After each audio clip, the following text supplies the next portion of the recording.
the other two things I had mentioned when it came to food was eating a rainbow of colors. I mean, as you see here with this list, it's covering a lot of colors. Probably all of them, actually, when you consider all the different spices there are, and right, even mushrooms, we got like the white and brown with the mushrooms, like literally, probably the whole rainbow is represented there. But we talked about the importance of color because the phytonutrients, those anti-cancer compounds, the antioxidants, the anti-inflammatory compounds live in the color, right?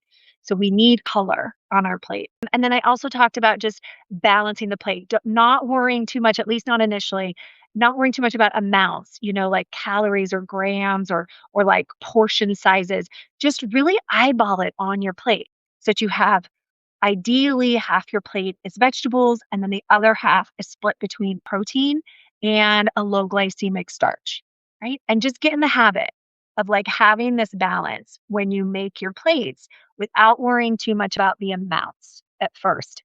For those of you who are still moving through cancer treatment or you're still actively healing or repairing, we might need to be more specific around the amounts. For any of you working in our coaching container, like we will give you very specific protein grams to aim for. So there are times where we might need really specific amounts to make sure you're getting enough of what you need. But in general, that plate method is good enough. So that's the food. That's the food part. Let's move forward from food and talk about some of the other strategies that we can bring in. So to piggyback off of the other 2 points I made in the article last weekend, the second point I made was talking about fasting and starting with extending your overnight fast.